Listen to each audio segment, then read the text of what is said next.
ಪಶ್ಚಿಮ ಘಟ್ಟ ಸಾಲಿನ ರಸ್ತೆಗಳದ್ದು ಹಾವು ಬೆಳಕಿನ ಮೈಕಟ್ಟು. ಚಿಕ್ಕಮಗಳೂರಿನ ವಿವಿಧ ಸ್ಥಳಗಳಿಗೆ ಪ್ರವಾಸಿಗರು ದಿನಾನೂ ಬರ್ತಾರೆ. ಆದರೆ ಸರಿಯಾದ ರಸ್ತೆ ಮಾರ್ಗಗಳೇ ಇಲ್ಲ. ಕಿರಿದಾದ ರೋಡುಗಳು ಪ್ರವಾಸಿಗರಿಗೆ ಅಪಾಯ ತಂದೊಡ್ಡಲಿವೆ. ರಸ್ತೆಗಳಲ್ಲಿ ಮೊಣಕಾಲುದ್ದದ ಗುಂಡಿಗಳು ಬಿದ್ದಿವೆ. ಯಾವುದು ಆ ರಸ್ತೆಗಳು ಅಂತೀರಾ? ಈ ರಿಪೋರ್ಟ್ ನೋಡಿ.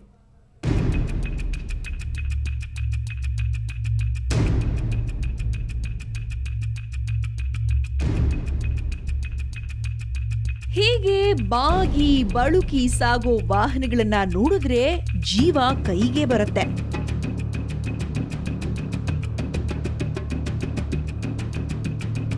ದೊಡ್ಡ ದೊಡ್ಡ ಪ್ರಪಾತಗಳು ಜೊತೆಗೆ ಮಂಜು. ಇದರ ಮಧ್ಯೆ ಸ್ವಲ್ಪ ಎಚ್ಚರ ತಪ್ಪಿದ್ರೆ ಅಪಾಯ ಗ್ಯಾರಂಟಿ.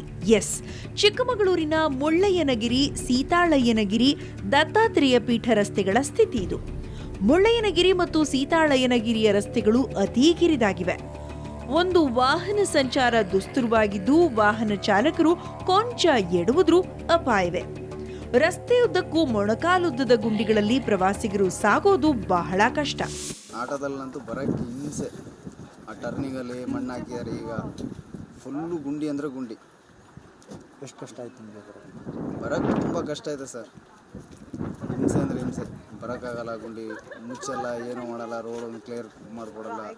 ಒಂದು ಗಾಡಿ ಮುಂದ್ಗಡೆ ಬಂದರೆ ಒಂದು ಗಾಡಿ ಪಾಸ್ ಆಗಲ್ಲ. ರಸ್ತೆಗಳ ಗುಂಡಿಗಳನ್ನ ಮುಚ್ಚಿ ತಡೆಗೋಡೆಗಳನ್ನ ನಿರ್ಮಿಸಬೇಕು ಅನ್ನೋ ಬೇಡಿಕೆ ಬಹಳ ದಿನಗಳಿಂದ ಕೇಳಿ ಬರ್ತಿದೆ. ಚೆಕ್ ಪೋಸ್ಟ್ನಲ್ಲಿ ಪ್ರವಾಸಿಗರಿಂದ ಸಾವಿರಾರು ರೂಪಾಯಿ ವಸೂಲಿ ಮಾಡಿದ್ರೂ ರಸ್ತೆ ಮಾತ್ರ ಸರಿಯಾಗಿಲ್ಲ. ಇನ್ನಾದ್ರೂ ಜಿಲ್ಲಾಡಳಿತ ಎಚ್ಚೆತ್ತುಕೊಳ್ಬೇಕಿದೆ. ಆ ಟರ್ನಿಂಗ್ ಪಾಯಿಂಟಲ್ಲಿ ಏನಾರು ಒಂದು ಕಾಂಕ್ರೀಟ್ ರಸ್ತೆನ ಏನಾರು ಒಂದು ಮಾಡಬೇಕು ಅಂತ ಇದು ಮಾಡ್ತಾ ಇದ್ದೀವಿ. ತುಂಬ ಹದಗೆಟ್ಟಿದೆ. ಮೇಲೆ ಬರೋಕ್ಕೆ ಆಗ್ತಿಲ್ಲ. ಮಧ್ಯದಲ್ಲಿ ಒಂದು ಇಟ್ಟಿಗೆ ಕಲ್ಲಿಂದೆಲ್ಲ ಇದು ಮಾಡ್ಯಾರೆ. ಅಲ್ಲಿ ಗಾಡಿಗಳು ಯಾವ ಪಾಸ್ ಆಗಲ್ಲ. ಪಾಸ್ ಆಗಬೇಕು ಅಂದ್ರೆ ನಾವು ಕೆಳಗಡೆಯಿಂದ ನಿಂತ್ಕೊಂಡು ನೋಡ್ಕೊಂಡು ಮತ್ತೆ ಮುಂದಕ್ಕೆ ಬರಬೇಕು. ಹಂಗಾಗಿ ರಸ್ತೆಯನ್ನು ರೆಡಿ ಮಾಡಬೇಕು ಅಂತ ಸುಮಾರು ಸತಿ ಹೇಳ್ಕೊಂಡಿದ್ದೀವಿ. ಮಳೆಗಾಲ ಶುರುವಾದ ಕಾರಣ ರಸ್ತೆ ಮತ್ತಷ್ಟು ಹಾಳಾಗಿ ಪ್ರವಾಸಿಗರ ಪಡಿಪಾಟಲು ಕೇಳೋದೇ ಬೇಡ. ಸಂಭವಿಸಬಹುದಾದ ಆಪತ್ತು ತಪ್ಪಬೇಕಿದೆ. ಈ ದಿಸೆಯಲ್ಲಿ ಚಿಕ್ಕಮಗಳೂರು ಜಿಲ್ಲಾಡಳಿತ ಎಚ್ಚೆತ್ತುಕೊಳ್ಬೇಕಿದೆ. ಚಿಕ್ಕಮಗಳೂರಿನಿಂದ ಕ್ಯಾಮರಾಮನ್ ಶಶಿ ಜೊತೆಗೆ ಆಲ್ದೂರು ಕಿರಣ್, ಸುವರ್ಣ ನ್ಯೂಸ್.